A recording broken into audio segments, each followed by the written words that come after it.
ఈరోజే సీతానవమి ఎంతో పవిత్రమైన విశిష్టమైన రోజు. ఈ సీతానవమిని సీతా జయంతి, జానకీ నవమి అని కూడా పిలుస్తారు.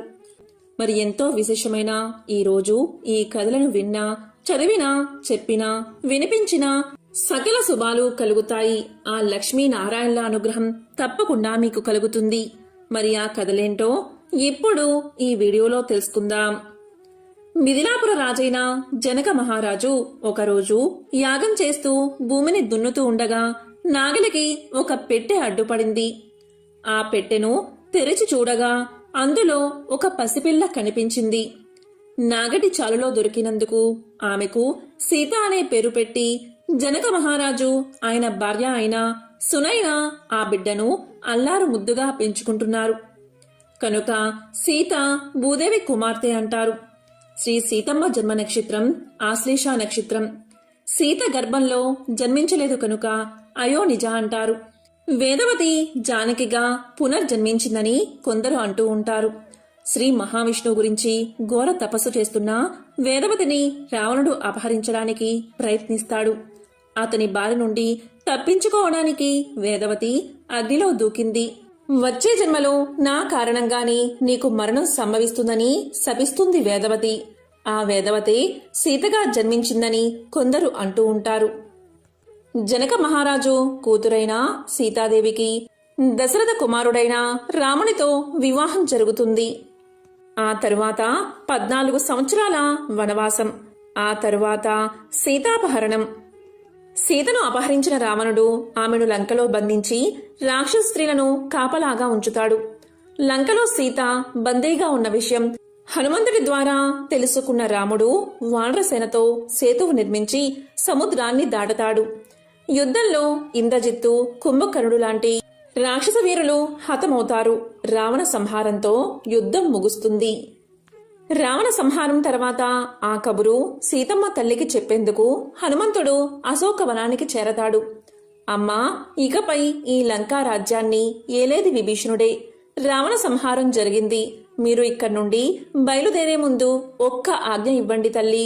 మిమ్మల్ని ఇంతకాలం ఈ చెరలో చిత్రహింసలు పెట్టిన వీరందరినీ సంహరిస్తాను అంటాడు. అప్పుడు ఆ మహాతల్లి, హనుమా, నీకు ఒక కథ చెబుతాను, శ్రద్ధగా విను అని ఇలా చెప్పడం మొదలుపెట్టింది సీతాదేవి. అది ఒక బోయవాడి కథ. ఒక బోయవాడు వేటకు వెళ్లి అనేక జంతువులను వేటాడుతూ జీవనం సాగించేవాడు. అయితే ఒకరోజు అతన్ని పులి వెంటపడింది. దాని నుంచి తప్పించుకోవడానికి భయంతో వేటగాడు పరుగులు పెట్టాడు. ఇలా కొద్ది దూరం పరిగెత్తిన తర్వాత ఒక పెద్ద వృక్షం వేటగాడికి కనబడింది. వెంటనే వేటగాడు ఇలా అనుకున్నాడు, ఆ పెద్ద వృక్షం ఎక్కితే పులి పైకి రాలేదు కదా, నేను క్షేమంగా ఉంటాను అని అనుకుని వెంటనే ఆ చెట్టు ఎక్కేశాడు.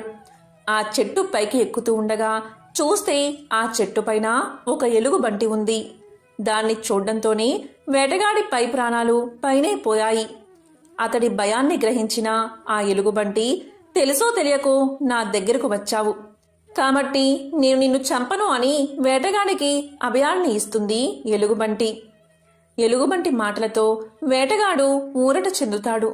వెంటాడుతూ వచ్చిన పులి ఎలుగుబంటిని అలాగే వేటగాడిని చూస్తుంది. వెంటనే పులి ఎలుగుబంటితో ఇలా పలుకుతుంది, ఓ ఎలుగుమిత్రమా, అతడు ఒక మనిషి. మనుషులకు కృతజ్ఞత ఉండదు. మనిద్దరం జంతువులమే కాబట్టి ఆ మనిషిని కిందికి తోసేయ్, తినేసి వెళ్ళిపోతాను అని ఎలుగుబంటితో పలుకుతుంది. అప్పుడు ఎలుగుబంటి ఇలా సమాధానం చెప్తుంది, అతను భయంతో నా దగ్గరకు వచ్చాడు, నన్ను ఆశ్రయించాడు కాబట్టి అతను నాకు అతిథి. నేను మాట ఇచ్చాను కాబట్టి రక్షించడం నా కర్తవ్యం అని సమాధానం చెప్తుంది. ఇలా ఎలుగుబంటి అలాగే పులి కొద్దిసేపు వాదించుకుంటారు. కొంతసేపటికి ఎలుగుబంటి నిద్రలోకి జారుకుంటుంది. ఇది గమనించిన పులి వేటగాడిని మచ్చిక చేసుకోవడానికి ఇలా అంటుంది, మిత్రమా, ఆ ఎలుగుబంటి నిన్ను తినేయడం కోసం అతిథివి అని నాటకాలు ఆడి నేను వెళ్ళగానే నిన్ను తినేస్తుంది. కాబట్టి దాన్ని కిందకి తోసేస్తే నిన్ను నేను వదిలేస్తాను అని మాయ మాటలు చెప్తుంది. అప్పుడు వేటగాడు పులి చెప్పింది నిజమే అనుకుని వేటగాడు నిద్రపోతున్న ఎలుగుబంటిని అమాంతం కిందకు తోసేస్తాడు. వెంటనే మేల్కొన్న ఎలుగుబంటి కింద పడబోతూ చెట్టు కొమ్మని పట్టుకుని పైకి ఎక్కుతుంది. అప్పుడు ఇలా పలుకుతుంది: మిత్రమా, పులి చెప్పినట్లు నేను నిన్ను తినేస్తానని భయపడుతున్నావా?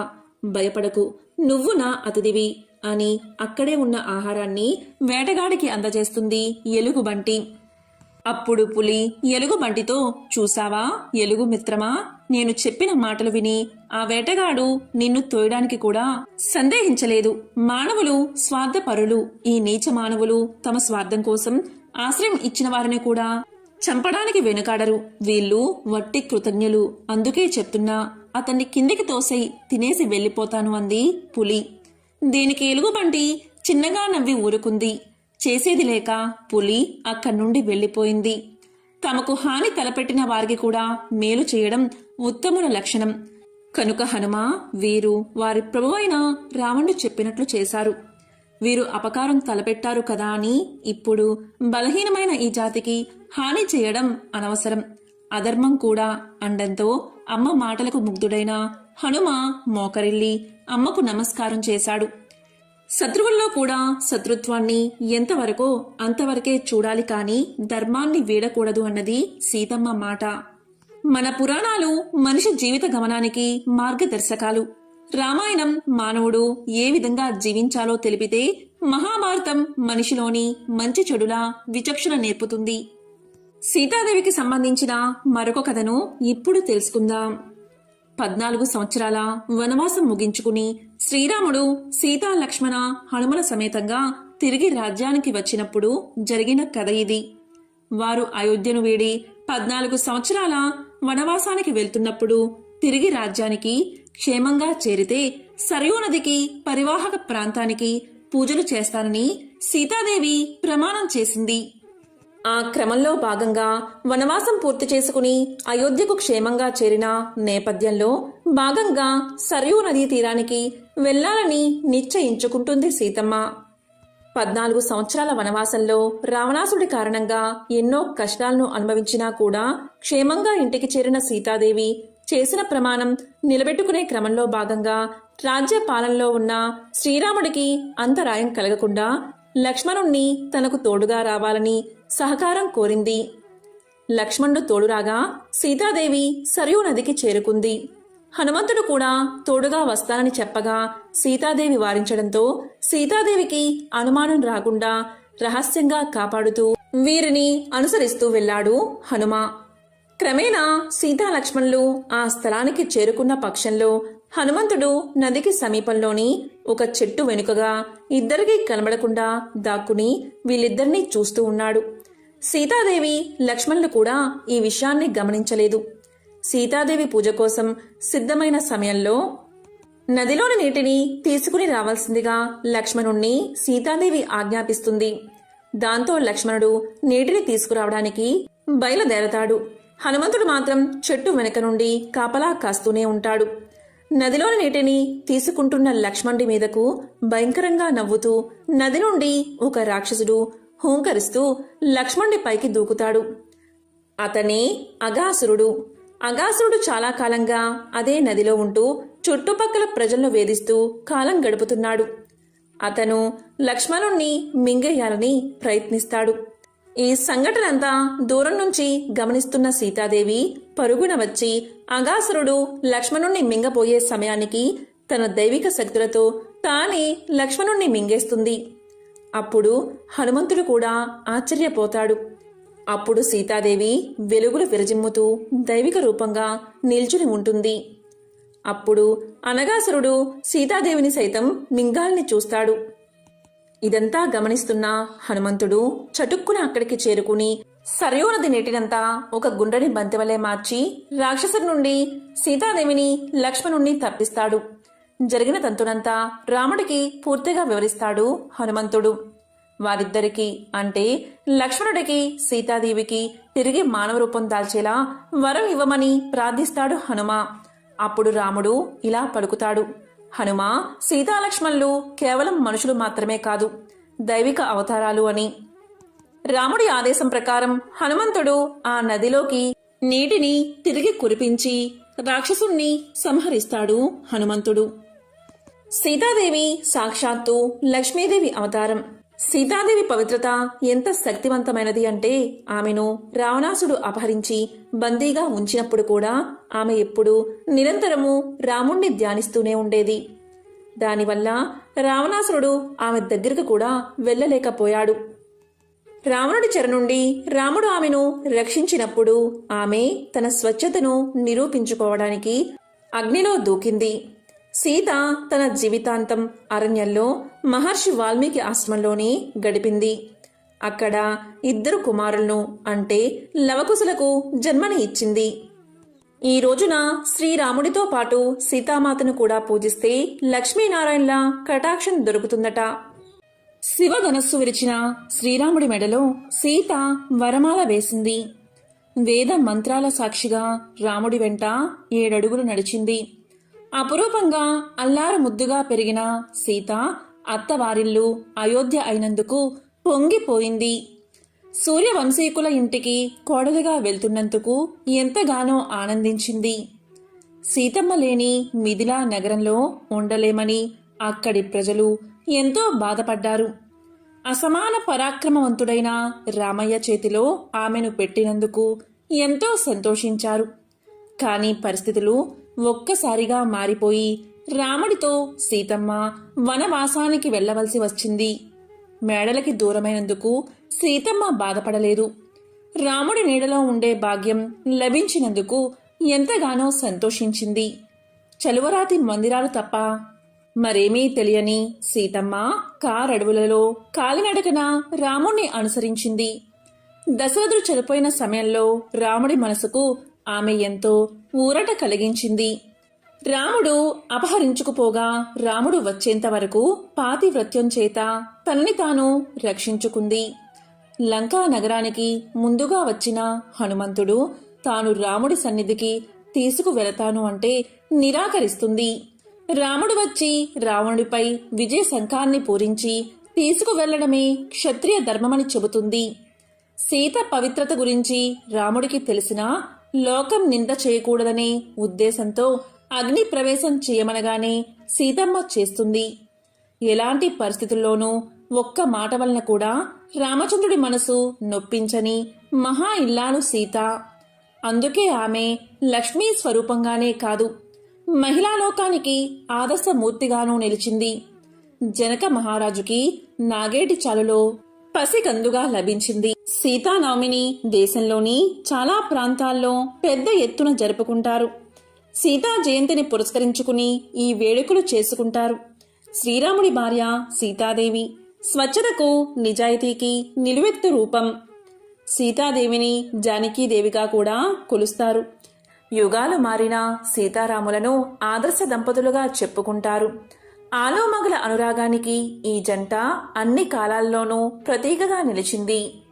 అయోధ్యకు మహారాజు దశరథుడు అతనికి పుత్ర కామేష్టి యాగం వల్ల రామ లక్ష్మణులు భరత శత్రుఘ్నులు జన్మించారు. ఇలా ఉండగా ఒకనాడు విశ్వామిత్ర మహర్షి దశరథుని వద్దకు వచ్చి తన యాగ సంరక్షణార్థమై రామలక్ష్మణులు తనతో పంపమని కోరాడు. ముక్కు పచ్చలారని నవయోకులను పంపడానికి దశరథుడు సంకోచించిన వశిష్ఠుడి సలహా మేరకు విశ్వామిత్రునితో పంపాడు. అప్పుడు విశ్వామిత్రుడు రామలక్ష్మణులకు ఎన్నో అస్త్రవిద్యా రహస్యాలను బోధించాడు.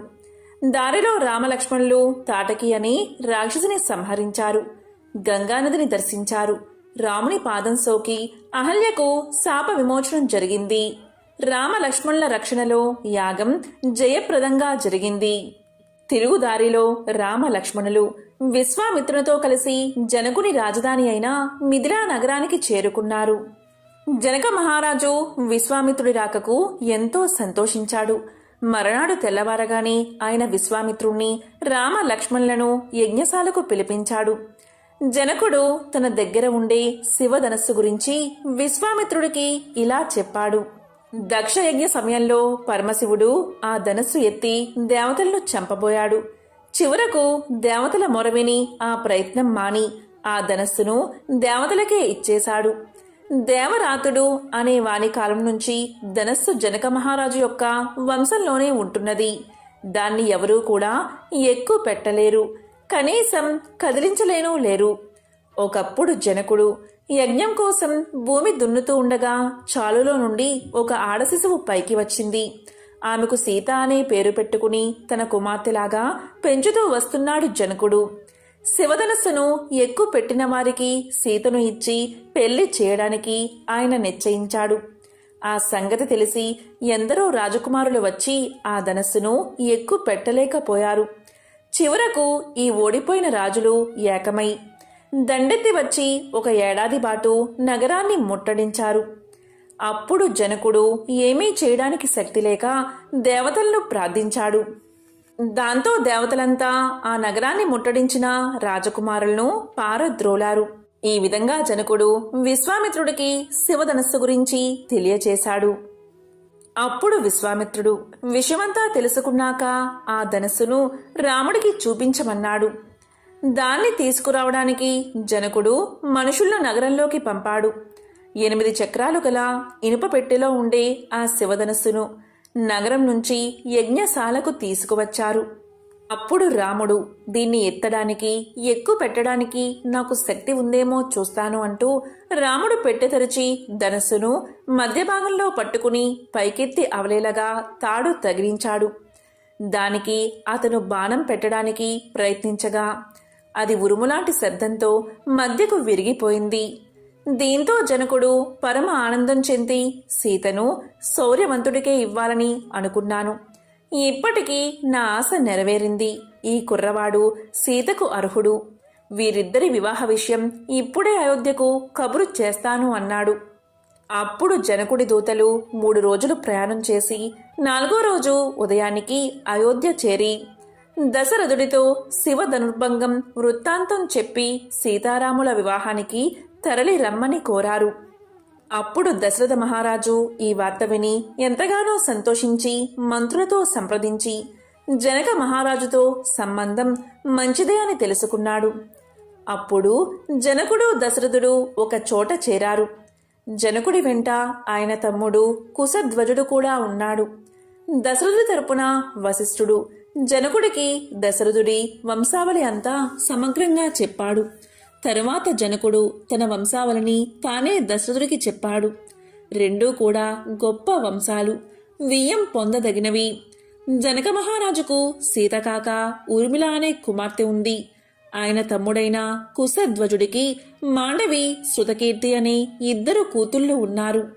దీంతో సీతారాముల వివాహ ముహూర్తానికే లక్ష్మణుడు ఊర్మిళను, భరతుడికి మాండవిని, శత్రుఘ్నుడికి శృతకీర్తిని ఇచ్చి వివాహం చేస్తే బాగుంటుందని జనకుడు సూచించాడు. ఉత్తర పల్గుని నక్షత్రంలో ముహూర్తం నిశ్చయమైంది. పెళ్లికి ముందే దశరథుడు 4 లక్షల గోవులను దానం చేశాడు. ఆ రోజునే భరతుని మేనమామ కూడా మిథిలకు వచ్చాడు. అగ్ని సాక్షిగా 4 వివాహాలు జరిగాయి. దశరథుని కొడుకులు 4 తమ భార్యలను వెంటబెట్టుకుని విడిదికి వచ్చేశారు. పెళ్లి కాగానే విశ్వామిత్రుడు తన దారిన తాను హిమాలయాలకు వెళ్లిపోయాడు. దశరథుడు కూడా తన బలగంతో అయోధ్యకు బయలుదేరాడు. అలా వారంతా ప్రయాణిస్తూ ఉండగా దారిలో అకస్మాత్తుగా చీకటి కమ్మింది. ధూళి లేచింది, పెనుగాలి వీచింది. అదే సమయంలో ప్రళయకాల రుద్రుడిలాగా పరశురాముడు వారికి ఎదురు వచ్చాడు. ఆయన భుజాన గండ్రగొడ్డలి, చేతిలో కాంతివంతమైన ధనుర్బాణాలు ఉన్నాయి.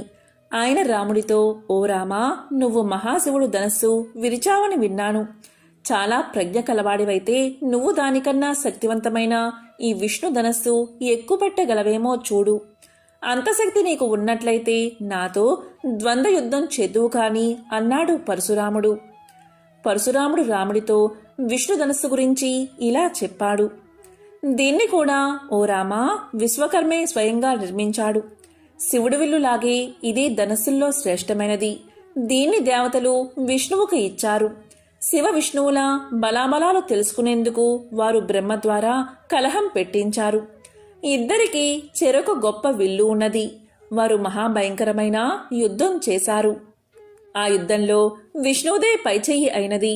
శివకేశవుల్లో కేశవుడే ఎక్కువ అని దేవతలు గ్రహించి యుద్ధం మానవలసిందిగా ఇద్దరు దేవుళ్లను ప్రార్థించారు. తనకన్నా విష్ణువు ఎక్కువ అని నిర్ణయం జరిగినందుకు శివుడు ఆగ్రహించి తన ధనస్సును బాణాలను విదేహ దేశపు రాజైన దేవరాతుకు ఇచ్చేశాడు. విష్ణువు తన ధనస్సును భృగి వంశీకుడైన రుచీకుడు వద్ద దాచాడు. అది రుచీకుడు కొడుకైన జమదగ్నికి, ఆయన కొడుకైన పరశురాముడికి సంప్రదించింది అని పలకగా దశరథుడు భయంతో వణికిపోతూ పరశురాముడి కాళ్లపై పడి, స్వామి, 21 సార్లు దండెత్తి క్షత్రియులను నాశనం చేసి అస్త్రం పట్టనని ఇంద్రుడి వద్ద ప్రతిజ్ఞ చేశారు మీరు. నా కొడుకును నేను కాపాడులేకపోతే మేమంతా నాశనమైపోతాం అన్నాడు దశరథుడు. దీంతో పరశురాముడు దశరథుడి మాటలు పెడచెవిన పెట్టాడు. దీంతో రాముడికి కోపం వచ్చింది. రాముడు పరశురాముడి నుంచి విష్ణు ధనస్సును తీసుకుని అవలీలగా ఎక్కుపెట్టి బాణం సంధించి, ఓ బ్రాహ్మణ, ఈ బాణంతో నీ ప్రాణం తీయగలను, కాని బ్రాహ్మణ హత్య నాకు ఇష్టం లేదు. అందుచేత దీనితో నీ కాలు విరగ్గొట్టమంటావా? నువ్వు తపస్సు చేసి సంపాదించుకున్న ఉత్తమ లోకాలను ధ్వంసం చేయమంటావా అని అడిగాడు రాముడు. దీంతో పరశురాముడు నిర్వీర్యుడు అయిపోయాడు. తన ఉత్తమ లోకాలను పోగొట్టుకోవడానికే సిద్ధపడ్డాడు. రాముడు బాణం వదిలాడు. తరువాత పరశురాముడు మహేంద్రగిరికి వెళ్ళిపోయాడు.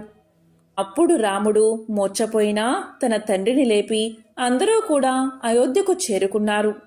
రాముడు గొప్పవాడా, రామనామం గొప్పదా? సకల లోకంలో ఆదర్శ గుణాలు రాశిగా పోస్తే మనకు కనిపించే దేవుడు శ్రీరాముడు. అటువంటి రాముడు గొప్పవాడా లేక రామనామం గొప్పదా అని చాలామందికి సందేహం ఉంటుంది. దానికి సంబంధించిన విశేషమైన కథలు ఇప్పుడు ఈ వీడియోలో తెలుసుకుందాం. లంకానగరంపై దండెత్తేందుకు రాళ్లతో సముద్రంపై వానరసేన వారధిని నిర్మిస్తూ ఉంది. రాయిపై రామ అని రాసి ఆ రాయిని నీటిలో వేస్తే అది తేలిపోతూ ఉంది. ఇదంతా చూస్తూ ఉన్న రాముడికి, నా పేరు రాసిన వెంటనే రాయి తేలిపోతుంది కదా, మరి నేనే రాయి వేస్తే అనే ఆలోచన కలిగింది. దాంతో శ్రీరాముడు ఒక రాయిని తీసి సముద్రంలోకి విసిరాడు. ఆ రాయి వెంటనే సముద్రంలో మునిగిపోయింది. అది చూసిన రాముడు ఆశ్చర్యానికి లోనై పక్కనే ఉన్న హనుమంతుడికి ఈ విషయాన్ని చెప్పి ఎందుకిలా జరిగింది అని ప్రశ్నించాడు. అప్పుడు హనుమంతుడు ఇలా సమాధానం చెప్పాడు. రామా అనే నామం రాసిన రాళ్లే పైకి తేలతాయి. మీరు వేసిన రాయిపైన రామనామం లేదు కదా స్వామి, అందుకే మునిగిపోయింది అని హనుమంతుడు సమాధానం చెప్పాడు. అంటే రాముడి కంటే కూడా రామనామం ఎంత బలమైనదో మనం తెలుసుకోవచ్చు. రావణాసురుని చంపిన తర్వాత అయోధ్య నగరం చేరుకున్న శ్రీరాముడు పట్టాభిషేకం చేసుకుని రాజ్య పాలన చేపట్టాక అయోధ్య నగరంలో రామసభ కొలువుతీరి ఉన్న సమయంలో ఒకరోజు విశ్వామిత్ర మహర్షి సభకు వీచ్చేశారు. ఆ మహర్షిని చూడగానే రాముడితో సహా సభలోని అందరూ లేచి నిలబడి మహర్షికి నమస్కారం చేశారు. కాని ఆంజనేయుడు రామనామ జపంలో మునిగి ఉండడం వల్ల విశ్వామిత్రుడి రాకను గమనించక నిలబడలేదు, నమస్కారం చేయలేదు. దీనిని ధిక్కారంగా భావించిన విశ్వామిత్రుడు కోపంతో ఇలా పలికాడు. రామా, నీ సేవకుడు నన్ను అవమానించాడు, నీవు అతన్ని శిక్షించు అని ఆదేశించాడు. విశ్వామిత్రుడి మాటను జవదాటలేని శ్రీరాముడు హనుమంతుణ్ణి శిక్షించేందుకు సిద్ధమయ్యాడు. ఈ విషయం తెలిసిన హనుమంతుడు నారద మహర్షి సలహా మేరకు రామనామాన్ని జపించడం మొదలుపెట్టాడు. ఈ సమయంలోనే విశ్వామిత్రుడి ఆజ్ఞ మేరకు శ్రీరాముడు హనుమంతుడిపై బాణాల వర్షం కురిపించసాగాడు. రామనామ జపంలో నిమగ్నమైన ఆంజనేయుణ్ణి రామబాణాలు ఏమీ చేయలేకపోయాయి. దీంతో అలసిపోయిన శ్రీరాముడు పట్టుదల అధికం కాగా చివరకు బ్రహ్మాస్త్రాన్ని ప్రయోగించేందుకు సిద్ధమయ్యాడు. ఈలోగా నారద మహర్షి అక్కడకు చేరుకుని, మహర్షి, హనుమంతుడు నీ రాకను రామనామ జపం వల్ల గమనించక నమస్కరించినంత మాత్రం చేతనే మీరు మరణదండన విధించమనాలా? రామనామ జపం హనుమంతుణ్ణి రామ బాణాల నుంచి రక్షిస్తూ ఉంది. ఇప్పటికైనా మీ ఆవేశాన్ని, కోపాన్ని తగ్గించుకుని ఆజ్ఞను ఉపసంహరించండి అని విశ్వామిత్రుడితో చెప్పాడు. ఈ మాటలు విని విశ్వామిత్రుడు బ్రహ్మాస్త్ర ప్రయోగాన్ని నిలుపుదల చేయించి హనుమంతుడి రామభక్తిని మెచ్చుకున్నాడు. దీన్ని బట్టి రామబాణం కంటే కూడా రామనామం గొప్పదని అర్థమైనది. యుగ యుగాలకు సర్వలోకాలను తరింపచేసిన మహిమాన్వితమైన నామం రామనామం. హనుమంతుడే స్వయంగా ఇలా చెప్పాడు: శ్రీరాముడి చేత అయోధ్య తరించబడింది, రామనామం చేత 3 లోకాలు తరించబడ్డాయని అర్థం. ఓం నమో నారాయణాయ అనే అష్టాక్షరి మంత్రంలోని రా అనే 5వ అక్షరం, ఓం నమశివాయ అనే పంచాక్షరి మంత్రంలోని మా అనే 2వ అక్షరం కలిస్తే రామ అనే నామమైంది. అంటే హరిహర తత్వాలు రెండిటినీ ఇముడ్చుకున్న నామం రామనామం. రామ అనే పదాన్ని గమనిస్తే రా ఆ మాలు కలిస్తే రామ అవుతుంది. రా అంటే అగ్ని, ఆ అంటే సూర్యుడు, మా అంటే చంద్రుడు అని అర్థం. అంటే రామ అనే పదంలో విశ్వానికి మూలమైన 3 శక్తులు ఉన్నాయని చెప్పబడుతూ ఉంది. అంతేకాదు రామ అనే నామంలోని రా అనే అక్షరం భక్తులను సంసార సాగరం నుంచి రక్షిస్తుందని, మా అనే అక్షరం భక్తుల మనోరథాలను నెరవేరుస్తుందని మహర్షులు చెప్పగా, రామ అనే పదంలోని రా అక్షరం పలికేటప్పుడు నోరు తెరుచుకుని మనలోని పాపాలన్నీ బయటకు వచ్చి అగ్ని జ్వాలల్లో పడి దహించుకుపోతాయని, మా అనే అక్షరం పలికేటప్పుడు నోరు మూసుకుని బయటి పాపాలని మనలోకి ప్రవేశించవని చెప్పబడుతుంది. అందువల్ల త్రిమూర్తుల్లో లయకారకుడైన పరమశివుడే శ్రీరామ రామ రామేతి రమే రామే మనోరమే సహస్రనామ తత్తుల్యం రామనామ వరాననే అని పేర్కొన్నారు. రామ రామ రామ అని 3 సార్లు నామజపం చేస్తే శ్రీ విష్ణు సహస్రనామం చేసినంత ఫలం లభిస్తుందట. అటువంటి మహిమాన్వితమైన రామనామ గొప్పతనాన్ని చాటే నిదర్శనాలు ఎన్నో మనకు పురాణాల్లో కనిపిస్తున్నాయి. వాల్మీకి మహర్షి జీవితమే రామనామ మహిమకు చక్కని నిదర్శనం. నిజానికి ఆయన కిరాతకుడు.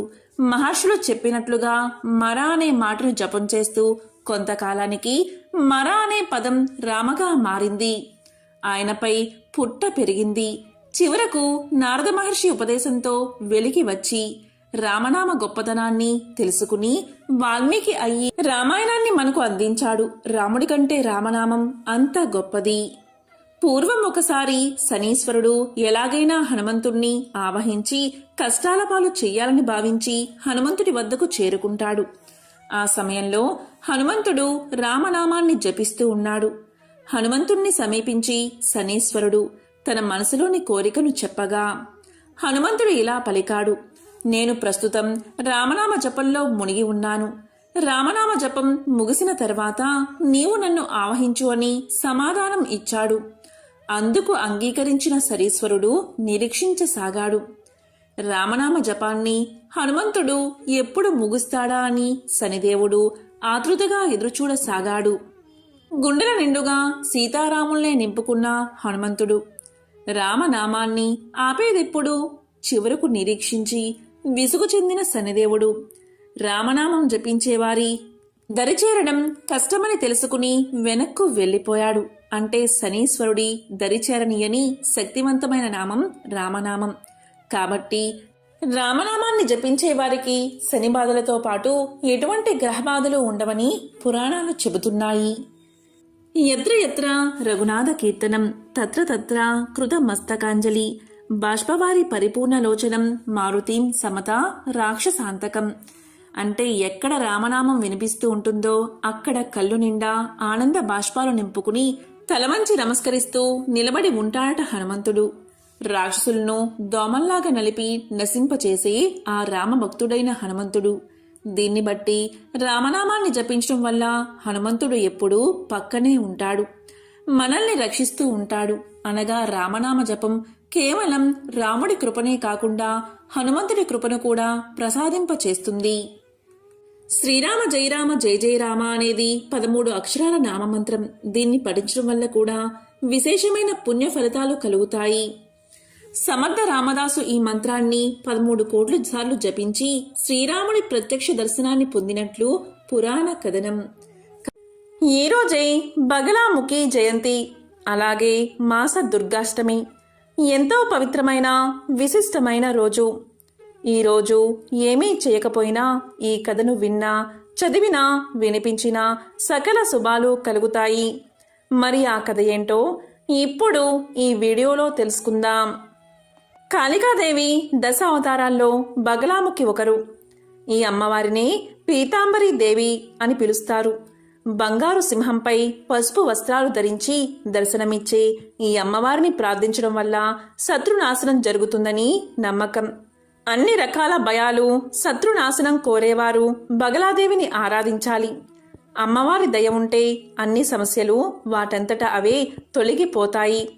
ముఖ్యంగా కోర్టు కేసుల్లో జయం కోరుకునేవారు బగలాదేవిని ఆరాధించడం మంచిదని చెబుతూ ఉంటారు. ఒకానొకప్పుడు ప్రపంచాన్ని మింగేసేటంతటి ఉప్పెన వచ్చిందట. దాంతో దేవతలంతా సౌరాష్ట్ర ప్రాంతానికి చేరుకుని జగన్మాత కోసం ప్రార్థించారు. అంతటా బగలాముఖీదేవి ఉద్భవించిందట. హరిద్ర సరోవరం నుంచి వచ్చి బగలాముఖి ఉప్పెన్ను శాంతింపచేసిందట. ఎంతో విశిష్టమైన ఈ బగలాముఖీదేవి జయంతి రోజు పసుపు వస్త్రాలు కట్టుకుని అమ్మవారిని షోడశోపచారాలతో పూజించాలి. పసుపు పువ్వులతో పూజిస్తే ఎంతో మంచిది. పాయసాన్ని నివేదన చెయ్యాలి. ఎంతో విశిష్టమైన ఈరోజు బగలాముఖీదేవి మంత్రాన్ని జపిస్తే చాలు, శత్రునాశనం జరుగుతుంది. మరి ఆ మంత్రం ఏంటి అంటే ఓం హ్రీం బగలాముఖీ దేవై హ్లీం ఓం నమః. ఓం హ్రీం బగలాముఖీ దేవై హ్లీం ఓం నమః.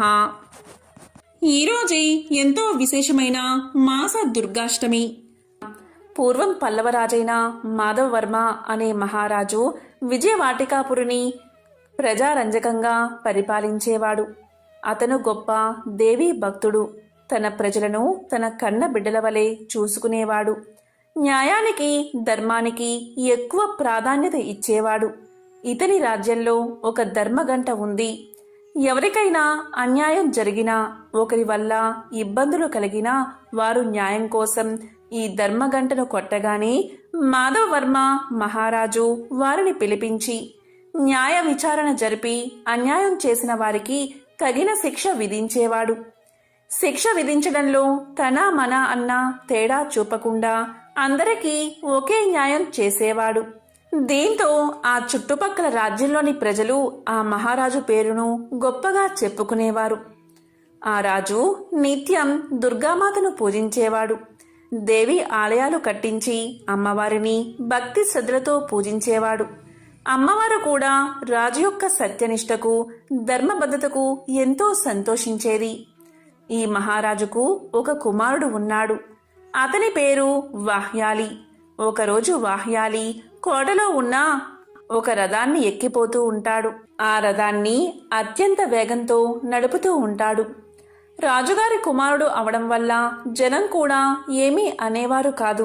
ఇలా ఉండగా ఒకరోజు జన సంచారం ఉన్న ఆ పట్టణ పురవీధుల్లో రాకుమారుడు రథాన్ని ఎక్కి అత్యంత వేగంగా వెళుతూ ఉండగా అటుగా ఆడుకుంటున్న ఒక పిల్లవాడు ఆ రథానికి అడ్డురాగా అత్యంత వేగంతో ఆపకుండా వెళ్లడంతో ఆ రథం యొక్క అతి బరువైన రథచక్రాల కింద ఆ బాలుడు పడి తీవ్ర గాయాలతో మరణిస్తాడు.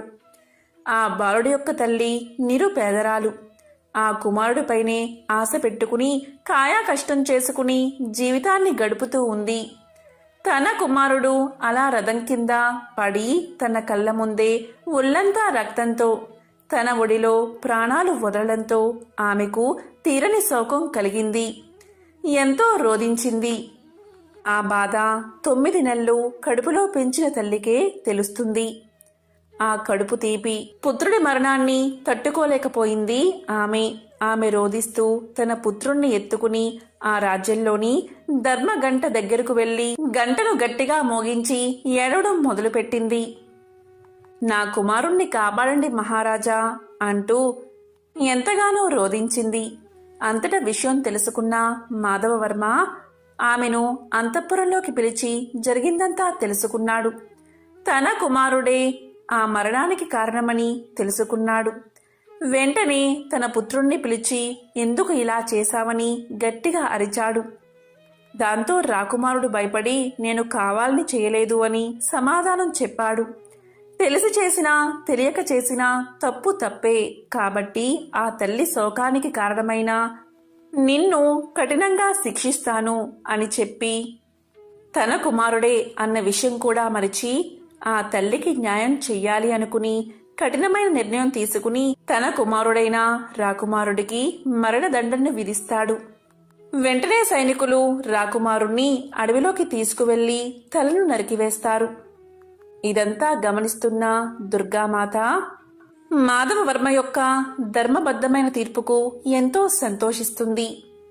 అక్కడే ఆ స్థలంలోనే ప్రత్యక్షమవుతుంది. అంతటా రాజు అమ్మవారికి ఆనందంతో స్తోత్రాలు చేస్తాడు. దాంతో అమ్మవారు ఇలా పలుకుతుంది, రాజా, నీ ధర్మనిష్టకు నేను ఎంతో సంతోషించాను. నీ రాజ్యంలో ధర్మం 4 పాదాల మీద నడుస్తుంది. నీ భక్తి లోకాలకు తెలియచేయడానికే ఇదంతా జరిగింది. కాబట్టి నీ కుమారుణ్ణి అలాగే ఆ పేదరాలి కుమారుణ్ణి కూడా బతికిస్తున్నాను అని చెప్పి అమ్మవారు వారిద్దరినీ బతికించింది. రాజా, నీ రాజ్యంలో ఈ రోజు నుంచి పేదవారు అనేవారే ఉండకూడదు అని చెప్పి అమ్మవారు బంగారు వర్షాన్ని ఆ రాజ్యంపై కురిపించింది. ఆ రోజు నుంచి భక్తులు అమ్మవారిని ఆ రాజ్యంలో కొలుస్తూ ఎంతో సంతోషంగా జీవించారు. శ్రీదేవి నవరాత్రుల్లో ఈరోజు ఎవరైతే ఈ కథను చదువుతారో వారి ఇంట్లో సిరుల వర్షం కురుస్తుంది.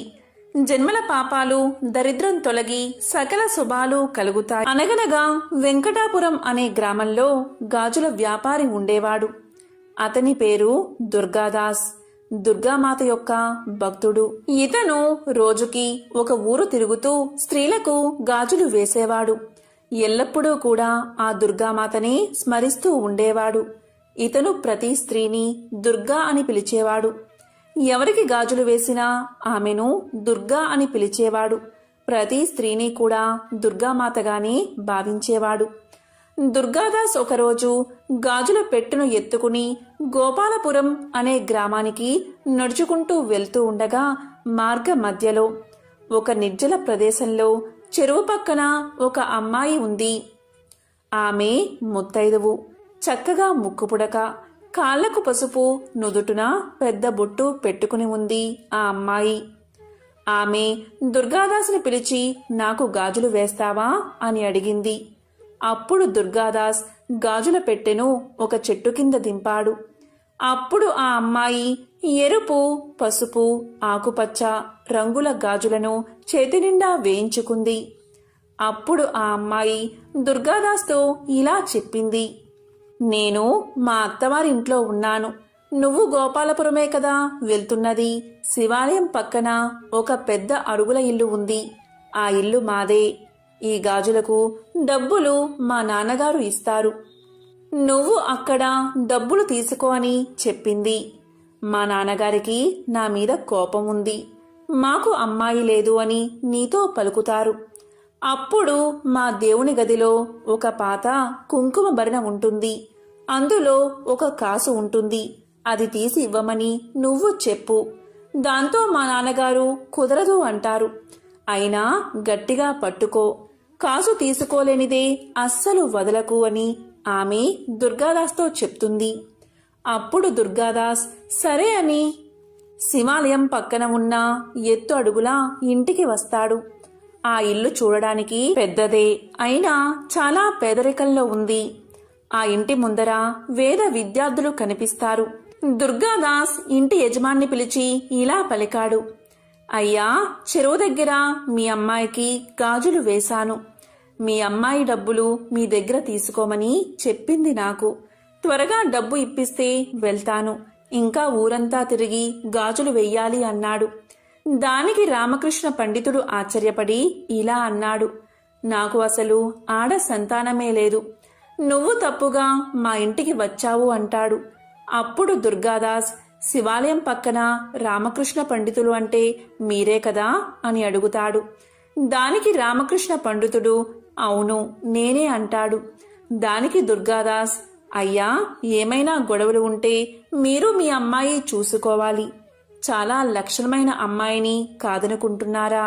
మీరు అలాగే అంటారని అమ్మాయి నాతో చెప్పింది. నా డబ్బులు ఏవో నాకు ఇప్పిస్తే వెళ్ళి నా పని నేను చూసుకుంటాను అని అన్నాడు దుర్గాదాస్. దానికి రామకృష్ణ పండితుడు, నాకసలు అమ్మాయిలే లేరు, ఎవరికో గాజులు వేసి నన్ను డబ్బులు అడగడమేమిటి అని దుర్గాదాస్తో వాదిస్తాడు. అక్కడ ఏదో గొడవ జరుగుతున్నట్లుగా గమనించిన చుట్టుపక్కల వారు అక్కడికి వస్తారు. దానికి దుర్గాదాస్, మీరు భలేవారు, ఎంత కోపముంటే మాత్రం కన్న కూతుర్ని కాదనుకుంటారా? అమ్మాయి నాతో అక్కడే చెప్పింది మీరు ఇలా అంటారని. అయ్యా, మీ అమ్మాయి నాతో చెప్పింది మా నాన్నగారి దగ్గర నువ్వు ఖచ్చితంగా డబ్బులు తీసుకోమని, ఎట్టి పరిస్థితుల్లో డబ్బులు తీసుకోకుండా వెళ్ళకండి అని చెప్పింది. మీ పాత పూజా గదిలో కుంకుమ భరణిలో కాసు ఉంటుందని నాతో చెప్పింది. ఆ కాసైనా తెచ్చి ఇవ్వండి అంటాడు దుర్గాదాస్. అప్పుడు రామకృష్ణుడు, మా దేవతా మందిరంలో అసలు కుంకుమ భరణే లేదు, ఇంకా కాసు ఎక్కడిది అని అంటాడు. దానికి దుర్గాదాస్, మీ అమ్మాయి చెప్పింది చూడవయ్యా అంటాడు. చుట్టుపక్కల వాళ్ళు కూడా ఇలా పలుకుతారు. దుర్గాదాస్ మన గ్రామానికి ఎప్పుడూ వచ్చేవాడే, ఒక్కసారి మీ దేవతా మందిరంలో కుంకుమ వరిన ఎక్కడుందో చూడండి అని రామకృష్ణుడితో అంటారు. ఈ తతంగమంతా వింటున్నా ఆ పండితుని తల్లి ఇలా పలుకుతుంది. రామకృష్ణ, పూజా మందిరంలో ఎక్కడో చిన్న మీట ఉన్నట్టు నాకు ఇప్పుడు జ్ఞాపకం వస్తుందిరా, ఒక్కసారి బాగా చూడు, అందులో కుంకుమ భరణ ఉండవచ్చు అని పలుకుతుంది. తల్లి మాట ప్రకారం రామకృష్ణుడు కొద్దిసేపు వెతికిన తర్వాత ఒక చిన్న మీట కనిపిస్తుంది. దాని తర్వాత ఇంకా వెతకగాని ఒక కుంకుమ భరిణి బయటకు వస్తుంది. ఆ కుంకుమ భరిణి తెరిచి చూడగా ఒక చిన్న అమ్మవారి ప్రతిమ, అలాగే ఒక బంగారు కాసు కూడా ఉంటుంది. అప్పుడు రామకృష్ణుడు ఇలా పలుకుతాడు, అసలు ఇక్కడ కుంకుమ భరిణ ఉన్న విషయం నాకు ఇంతవరకు తెలియదు. నా తల్లి కూడా ఇంతవరకు నాకు చెప్పలేదు. నా తల్లికి తెలిసిన ఈ విషయం ఆ అమ్మాయికి ఎలా తెలిసి ఉంటుందో అని ఆలోచిస్తాడు. రామకృష్ణుడు కుంకుమలో చెయ్యి పెట్టగానే ఒక బంగారు కాసు తగులుతుంది. వెంటనే ఆ కాసును బయటకు తీస్తాడు. ఆ తర్వాత ఇంకొకసారి కుంకుమ భరిణిలో చెయ్యి పెడతాడు. మళ్ళీ ఇంకో కాసు వస్తుంది. ఇలా చెయ్యి పెట్టిన ప్రతిసారి కాసులు వస్తూనే ఉంటాయి. రామకృష్ణుడు ఆశ్చర్యపోతాడు. అప్పుడు ఆ కాసును తన తల్లికి చూపిస్తాడు. అప్పుడు ఆ వృద్ధురాలు ఇలా పలుకుతుంది, ఇది మా తాతగారి కాలానికి చెందింది. ఈ కుంకుమ భరిణిలో అమ్మవారి ప్రతిమను ఉంచి తాతగారు ప్రతిరోజు భక్తి శ్రద్ధలతో అమ్మను అర్చించేవారట. తర్వాతి కాలంలో ఈ అమ్మవారి ప్రతిమను పూజించడం మానేశారు అని ఆమె పలుకుతుంది. అప్పుడు రామకృష్ణ పండితులు ఆ కాసులను తీసుకుని బయటకు వచ్చి దుర్గాదాస్తో ఇలా పలుకుతాడు. దుర్గాదాస్, ఆ అమ్మాయిని నాకు చూపిస్తావా అని అడుగుతాడు. బంగారు కాసులతో బయటకు వచ్చిన రామకృష్ణుణ్ణి చూసి ఊరంతా ఆశ్చర్యపోతారు. అప్పుడు దుర్గాదాస్, రామకృష్ణుడు అలాగే ఊరివారు చెరువు దగ్గరకు వెళ్తారు. అక్కడ దుర్గాదాస్ ఇలా చెప్తాడు, రామకృష్ణ పండితులు గారు, ఇక్కడే ఆ అమ్మాయిని చూశాను, ఆ చెరువు పక్కన అని చెప్పగా అక్కడ ఎవరూ కనిపించరు. ఆ చెరువు చూడ్డానికి పద్మాలతో నిండిన సరోవరంలా కనిపిస్తుంది. అందరూ కొద్దిసేపు వెతకగా ఎవరో చెరువులోకి వెళ్ళినట్లు అడుగులు కనిపిస్తాయి, కానీ బయటకు వచ్చినట్లు మాత్రం లేవు. అప్పుడు ఊరివాళ్లు దుర్గాదాస్తో వాళ్లకు అసలు అమ్మాయే లేదు, అయినా నీటి కోసం ఇంత దూరం ఎవరైనా వస్తారా, రారు అంటారు. అప్పుడు దుర్గాదాస్, అమ్మా దుర్గమ్మ, వీళ్ళకిప్పుడు ఆ అమ్మాయి కనబడితే తప్ప ఎవరూ కూడా నా మాట నమ్మరు. ఊరు వాళ్ళ దృష్టిలో నేను అబద్ధాల వాణ్ణి అవుతాను అని బాధపడుతూ చెరువు వైపు దుర్గామాత అని గట్టిగా మొరపెట్టుకోగాని చెరువులో నుంచి 2 చేతులు బయటకు వస్తాయి. ఆ 2 చేతులకు ఎరుపు, పసుపు, ఆకుపచ్చ రంగుల గాజులు కనిపిస్తాయి. దుర్గాదాస్ ఆ దృశ్యాన్ని చూసి శ్రోతప్పి పడిపోతాడు. ఈ సన్నివేశాన్ని ఊరంతా కూడా చూస్తారు. చాలా సంవత్సరాలుగా నిక్షిప్తమై ఉన్న అమ్మవారిని పూజించడానికి ఆ దుర్గామాతే స్వయంగా ఈ విధంగా అనుగ్రహించింది అని అనుకుంటారు. అప్పట్నుంచి రామకృష్ణుడు వారి కుటుంబం భక్తి ప్రపత్తులతో అమ్మవారిని పూజించడం మొదలు పెడతారు. ఆ కుటుంబం అమ్మవారి అనుగ్రహంతో సుఖ సంతోషాలతో సిరి సంపదలతో వర్ధిల్లుతుంది. అమ్మవారు గాజులమ్మే దుర్గాదాస్కి ఎందుకు కనిపించారు అంటే, దుర్గాదాస్ పెద్ద పెద్ద పూజలు హోమాలు ఏమీ చేయలేదు. కానీ ఎప్పుడూ దుర్గామాతని తలుచుకుంటూ ఉండేవాడు. ప్రతి స్త్రీని దుర్గాదేవిగానే భావించేవాడు. ప్రతి స్త్రీని దుర్గా అనే పిలిచేవాడు. దీన్ని బట్టి అర్థమయ్యేది ఏంటి అంటే, నిజమైన భక్తి కలిగిన వారికి అమ్మ సాక్షాత్కరిస్తుంది. 1955లో విజయవాడలో జరిగిన యథార్థ సంఘటన ఇది. కనకదుర్గమ్మకి విజయవాడ పుట్టినిల్లు. నమ్మిన వారికి ఆవిడ కొంగు బంగారంలా నిలబడేది. అక్కడ ఆవిడ చేసిన మహిళలు కోకొల్లలు. ఆవిడ ప్రతిరోజు విజయవాడ నగర సంచారం చేస్తుంది. దానికి గుర్తుగా ఇప్పటికీ ఎందరో ఉపాసకులకి కొండమీద రాత్రి నిద్రించే వాళ్లలో గజ్జెల చప్పుడు వినబడుతుంది. అక్కడ అందరూ చెప్పుకుంటారు. విజయవాడలో వెంకన్న అనే ఒక రిక్షా కార్మికుడు ఉండేవాడు. ఆయన అమ్మవారికి భక్తుడు. కాయా కష్టం మీద బతికేవాడు. రిక్షా కార్మికుడు కాబట్టి సినిమా హాల్ దగ్గరే ఉండేవాడు. ఎవరైనా వస్తే ఎక్కించుకుని వెళ్లడానికి అలా ఉండగా ఒకరోజు రాత్రి ఆట ముగిసే సమయంలో మారుతి టాకీస్ సినిమా హాలు దగ్గర ఉండగా సినిమా హాల్ నుంచి ఒక పెద్దావిడ ఎర్ర చీర పెద్ద బొట్టుతో వచ్చి రిక్షా ఎక్కి ఇంద్రకీలాద్రి దగ్గర దింపమని అడుగుతుంది. అక్కడ్నుంచి ఆయన రిక్షాలో వస్తూ ఉండగా ఆవిడ మాట్లాడుతూ, బాబూ, 12 గంటల సమయం కదా, మొత్తం చీకటిగా ఉంది. అర్ధరాత్రి దుర్గమ్మ గ్రామ సంచారం చేస్తుంది కదా, నీకు భయం లేదా అని అడిగింది. దానికి కార్మికుడు ఇలా చెప్పాడు, మా తల్లి మా అమ్మ దుర్గమ్మ, తల్లి దగ్గర బిడ్డలకు భయం ఎందుకు అంటాడు. కొంత దూరం వెళ్ళగా ఇంద్రకీలాద్రి గుడి రాగానే ఆయన ఏ ఇంటికి వెళ్ళాలమ్మా అనగా వెనుక నుండి సమాధానం లేదు. అది ఏంటి అని వెనక్కి తిరిగి చూడగా రిక్షాలో ఆమె లేదు. రిక్షాలో లేదు ఏంటి అని చుట్టూ చూడగా పక్కనే ఉన్న అమ్మవారి గుడిమెట్లు ఎక్కుతూ కనిపిస్తుంది. అదేంటమ్మా, డబ్బులు ఇవ్వలేదు అని కార్మికుడు అడగగా, నీ తలపాగాలో పెట్టాను చూడు అంటుంది. అందులో చూసుకోగా అమ్మవారి బంగారు గాజు 10 రూపాయలు ఉంటాయి. ఆయనకు వెంటనే అర్థమవుతుంది, రిక్షా ఎక్కింది ఎవరో కాదు, అమ్మలగన్న అమ్మ మా ఇంద్రకీలాద్రి దుర్గమ్మ అని. దాంతో ఒక్కసారిగా ఆనందంతో వెర్రి కేకలు వేయడం మొదలు పెడతాడు. చుట్టుపక్కల ఉన్నవాళ్లు అందరూ వచ్చి ఏమైందని అడగగా వారికి జరిగిందంతా చెప్పగా బ్రాహ్మణ వీధిలో ఉన్న అమ్మవారి ఉపాసకులు వచ్చింది అమ్మవారే అని రిక్షా ఎక్కారు అని వివరించారు. ఇలాంటి సంఘటనలు ఎన్నో జరిగాయని, ఈ సంఘటన అప్పటి ఆంధ్రకేసరి అనే పత్రికలో కూడా గాజు ఫోటోతో సహా వేశారట. ఇది అమ్మవారి మహత్యాన్ని తెలియచేస్తున్నాయి. పంచ ప్రకృతి మహాస్వరూపాల్లో దుర్గా రూపం మొదటిది. భవబంధాల్లో చిక్కుకున్న మానవులను ఈ మాత అనుగ్రహించి మోక్షాన్ని ప్రసాదిస్తుంది. కోటి సూర్య ప్రభలతో వెలుగొందే అమ్మను అర్చిస్తే శత్రుబాధలు నశిస్తాయి, విజయం కలుగుతుంది. అమ్మ నామాన్ని జపిస్తే సకల గ్రహ బాధలు తొలగిపోతాయి.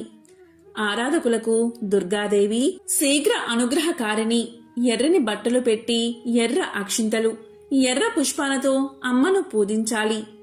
దుర్గా సూక్తం ఈరోజు పారాయణ చెయ్యాలి.